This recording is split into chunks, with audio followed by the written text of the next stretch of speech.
ابن صابات کی توبہ۔ ابن صابات بغداد کا نامی گرامی چور تھا۔ کوئی شریف آدمی اس کا نام سن کر انتہائی نفرت کا اظہار کیے بغیر نہ رہتا تھا۔ وہ اپنا پیشہ میں ایسا ماہر تھا کہ بہت سی چوریاں کرنے کے باوجود قانون کی گرفت میں نہیں آیا تھا، لیکن آخر کب تک ایک دن حکام نے اسے گرفتار ہی کر لیا۔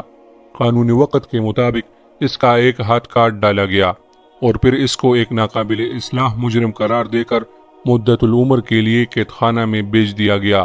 اہل بغداد اب اس کا ذکر ہتھ کٹے شیطان یعنی ایک ہاتھ کے شیطان کے نام سے کرتے تھے۔ 10 برس کی طویل زندگی قید خانہ میں بسر کر کے ایک دن ابن صابات کسی طرح بھاگ نکلا اور قید خانے سے باہر آتے ہی اپنے قدیم پیشے کو نئے سرے سے شروع کرنے کا ارادہ کر لیا۔ ایک ہاتھ کے نقصان اور قید بند کی طویل زندگی نے اس کے مزاج اور کردار پر ذرا بھی اثر نہ کر ڈالا تھا۔ آزادی کی فضا میں سانس لیتے ہی چوری کی خواہش نے اسے بےتاب کر دیا اور رات کا اندھیرا پھیلتے ہی اپنی مہم پر چل کھڑا ہوا۔ ادھر ادھر پھرتے 3 پہر رات گزر گئی، لیکن اس کو کسی مکان میں داخل ہونے کا موقع نہ ملا۔ آخر اسے ایک وسیع حویلی نظر آئی جس کے چاروں طرف دور دور تک سناٹا تھا۔ اس حویلی کے وسط میں ایک بہت بڑا پاٹک تھا۔ ابن صابات پاٹک کے پاس پہنچ کر رک گیا اور سوچنے لگا کہ اندر جانے کے لیے کون سا راستہ اختیار کیا جائے۔ اسی سوچ بچار میں اس کا ایک ہاتھ پاٹک پر جا پڑا۔ وہ یہ دیکھ کر حیران رہ گیا کہ دروازہ اندر سے بند نہیں تھا۔ اس نے آہستگی سے دروازہ پیچھے کی طرف دھکیلا اور اندر داخل ہو گیا۔ یہ ایک وسیع احاطہ تھا جس کے اندر چاروں طرف کمرے بنے ہوئے تھے اور وسط میں ایک بڑا کمرہ تھا۔ ابن صابات اس بڑے کمرے کے دروازے کی طرف بڑھا۔ اسے یقین تھا کہ یہ کسی بڑے یا امیر سوداگر کا مکان ہے۔ جو ہی اس نے دروازے کو ہاتھ لگایا وہ بھی پاٹک کی طرف فوراً کھل گیا۔ کمرے میں داخل ہو کر اس نے ادھر ادھر نظر دوڑائی تو اس کو قیمتی سازو سامان سے بالکل خالی پایا۔ ایک طرف کھجور کے پتوں کی پرانی چٹائی بچھی ہوئی تھی، اس کے قریب چمڑے کا ایک تکیا اور بیڑ کے کال کی چند ٹوپیاں پڑی تھی۔ ایک گوشہ میں پشینہ کے موٹے کپڑے کی چند تھان بکھرے پڑے تھے۔ ابن صابات ایسا معمولی سامان دے کر چلا اٹھا اور مالک مکان کو بے تحاشا گالیاں دینے لگا۔ اس احمق نے اتنے بڑے مکان میں کیسا گھٹیا کپڑا اور سامان رکھا ہوا ہے؟ بہرحال مکان سے خالی ہاتھ جانا اسے منظور نہ تھا۔ اس نے پشینہ کے تانوں میں ایک گٹھڑی بنائی اور اسے باندھنے کی کوشش کرنے لگا، لیکن ہزار جتن کے باوجود ایک ہاتھ سے صوف کے موٹے کپڑے کو گروہ نہ لگا سکا اور ہامتا ہوا بیٹھ گیا۔ عین اسی وقت دروازہ کھلا اور ایک شخص ہاتھ میں چراغ لیے کمرے میں داخل ہوا اور خوف اور دہشت سے ابن صابات کی جسم پر لرزہ طاری ہو گیا۔ اس نے داخل ہوتے ہی آدمی کو دیکھا۔ اس کا قدر دراز، کمر خمیدہ اور جسم انتہائی نحیف تھا، جس پر ہلکے رنگ کی ایک لمبی قبا تھی اور سر پر بیڑ کی کال کی سیاہ ٹوفی تھی۔ اس قدر نحیف و نزار ہونے کے باوجود اس شخص کے چہرے پر عجیب طرح کا اطمینان اور نور تھا۔ اس کی آنکھوں میں ایسی چمک تھی جس سے کوئی دوسرا شخص اثر پذیر ہوئے بغیر نہیں رہ سکتا تھا۔ اس نے کمرے میں داخل ہو کر چراغ کو ایک طرف رکھ دیا اور انتہائی شیریں آواز میں ابن صابات سے مخاطب ہو کر کہا، میرے بھائی، خدا تم پر رحم کرے، یہ کام روشنی اور کسی ساتھی کے مدد کے بغیر انجام نہیں پا سکتا۔ دیکھو یہ چراغ روشن ہے اور تمہاری مدد کے لیے میں حاضر ہوں۔ اب ہم دونوں یہ کام اطمینان کے ساتھ کر لیں گے۔ ابن صابات حیرت سے اجنبی کی منہ کی طرف دیکھ رہا تھا اور اس کو سمجھ میں نہیں آ رہا تھا کہ یہ کیا معاملہ ہے۔ اتنے میں اجنبی نے تانوں کو 2 حصوں میں تقسیم کر دیا اور پھر ان کی الگ الگ 2 گٹھڑیاں باندھ لی۔ پھر اچانک اسے خیال آیا اور اس نے ابن صابات سے مخاطب ہو کر کہا، میرے بھائی، مجھے معاف کرنا، مجھے خیال ہی نہیں کہ ایسا تکا دینے والا کام کر کے تمہیں بھوک لگی رہی ہوگی۔ میں ابھی تمہارے لیے گرم گرم دودھ لاتا ہوں، اسے پی کر تم تازہ دم ہو جاؤ گے۔ یہ کہہ کر اجنبی کمرے سے باہر نکل گیا اور ابن صابات عالم تحیر میں کھو گیا۔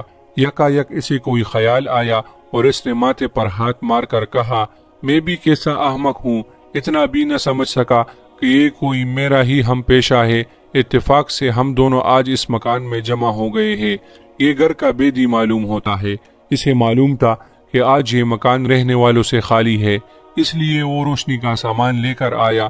جب اس نے دیکھا کہ میں پہلے سے پہنچا ہوا ہوں، تو اس سامان میں سے آدھے کا حقدار بننے کے لیے میرا ساتھ دینے پر آمادہ ہو گیا۔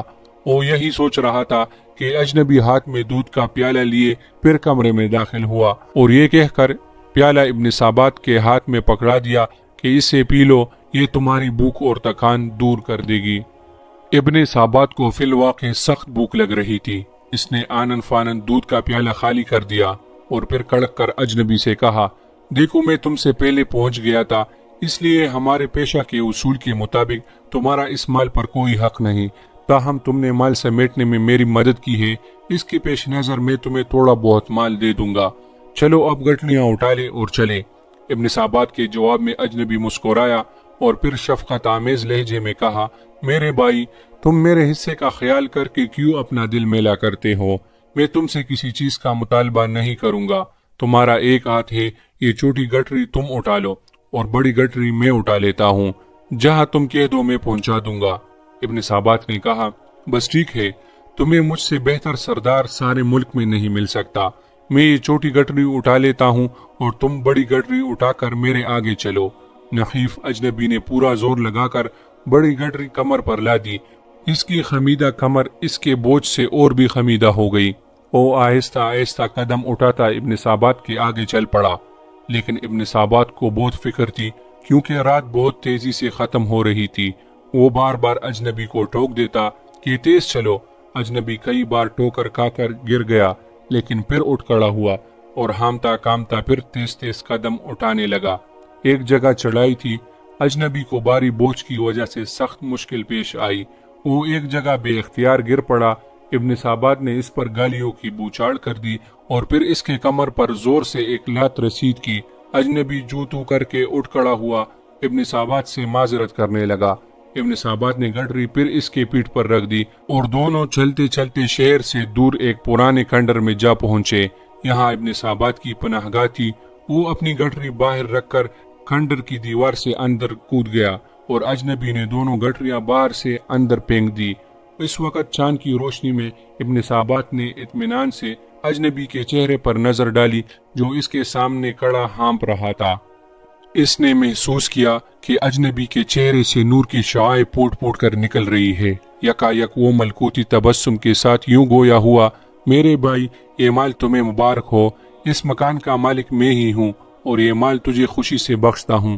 افسوس کہ میں تمہاری خاطر خواہ خدمت نہیں کر سکا، بلکہ راستے میں اپنی کمزوری اور سستی کی وجہ سے تمہارے لیے پریشانی کا باعث بنا، خدا کے لیے مجھے معاف کر دو۔ اچھا اب میں تم سے رخصت چاہتا ہوں، خدا حافظ۔ اجنبی یہ کہہ کر تیزی سے شہر کی طرف روانہ ہو گیا، لیکن اس کے الفاظ خنجر بن کر ابن ثابت کے سینے پر پیوست ہو گئے۔ سیاہکاری کے اس پتلے کے دل و دماغ کو اجنبی کے اعلیٰ حسن سلوک نے جھنجھوڑ کر رکھ دیا۔ وہ سوچ رہا تھا کہ دنیا میں ایسے انسان بھی ہوتے ہیں، میں نے اسے کیا سمجھا اور اس کے ساتھ کیا سلوک کیا، اس نے میرے ساتھ کیا سلوک کیا۔ سوچتے سوچتے اس کے دماغ نے کام کر دیا، ضمیر کی خلش نے اسے بے چین کر دیا اور صبح نمودار ہوتے ہی اجنبی کی تلاش کے لیے نکل کھڑا ہوا۔ اب اس کے دل میں کسی کا خوف نہیں تھا، بس یہی آرزو تھی کہ اس اجنبی کے قدموں پر سر رکھ دے۔ رات والا مکان ڈھونڈنے میں سے کوئی دقت نہیں ہوئی۔ اس کے باہر کھڑے ہو کر ایک شخص سے پوچھا کہ یہ کس تاجر کا مکان ہے۔ اس شخص نے حیرت سے اس کی طرف دیکھا اور کہا، میاں تم مسافر معلوم ہوتے ہو، یہاں کسی تاجر کا کیا کام؟ یہ تو شیخ جنید بغدادی رحمت اللہ علیہ کی قیام گاہ ہے۔ ابن ثابت نے یہ نام سن رکھا تھا، لیکن شیخ کا صورت سے آشنا نہیں تھا۔ پاٹک سے اندر داخل ہوا اور دیکھا کہ سامنے والے کمرے کا دروازہ کھلا ہے اور چٹائی پر تکیا سے سہارا لگائے وہی رات والا اجنبی بیٹا ہے اور اس کے سامنے 30-40 آدمی مؤدبانہ انداز میں بیٹھے ہیں۔ ابن ثابت ٹھٹک کر وہی کھڑا ہو گیا۔ اتنے میں مسجد سے اذان کی آواز آئی، لوگ اٹھ کر کھڑے ہوئے۔ جب وہ سب چلے گئے تو شیخ بھی اٹھے۔ جو ہی انہوں نے دروازے کے باہر قدم رکھا، ابن ثابت روتا ہوا ان کے قدموں پر گر گیا۔ افسوس کے آنسوؤں نے اس کی دل کی ساری سیاہی دھو ڈالی تھی۔ شیخ نے نہایت محبت اور شفقت سے اس کو زمین سے اٹھایا اور گلے لگا لیا۔ ابن ثابت کی دل کی دنیا اب بدل چکی تھی۔ دوسروں نے جو راہ برسوں میں نہیں دیکھی تھی، ابن ثابت نے 2 چند لمحوں میں طے کر لی۔ وہ شیخ کے حلقے میں داخل ہو گیا اور ان کے فیض صحت سے ہتھ کٹے شیطان کی بجائے شیخ احمد بن صابات رحمۃ اللہ علیہ بن گیا اور اہل اللہ میں شمار ہوا۔ جس شخص کو 40 سال تک دنیا کی ہولناک سزائیں نہ بدل سکی، اس کو ایک مرد خدا کے حسن اخلاق اور قربانی نے چند ساعتوں میں خدا کے خاص بندوں کی صف میں شامل کر دیا۔ اندازہ کیجئے کہ اچھے اخلاق اپنے اندر کس قدر طاقت رکھتے ہیں۔ جسے تلوار کی طاقت مسخر نہ کر سکے، اسے اچھے اخلاق مسخر کر ڈالتے ہیں۔ چنانچہ اس واقعے سے ہمیں یہ سبق ملا کہ ہر حال میں اپنے اخلاق اچھے رکھے، بے شک اسی میں ہماری فلاح ہے۔ دعا ہے کہ اللہ تعالی ہم سب کو عمل کرنے کی توفیق عطا فرمائے، آمین یا رب العالمین۔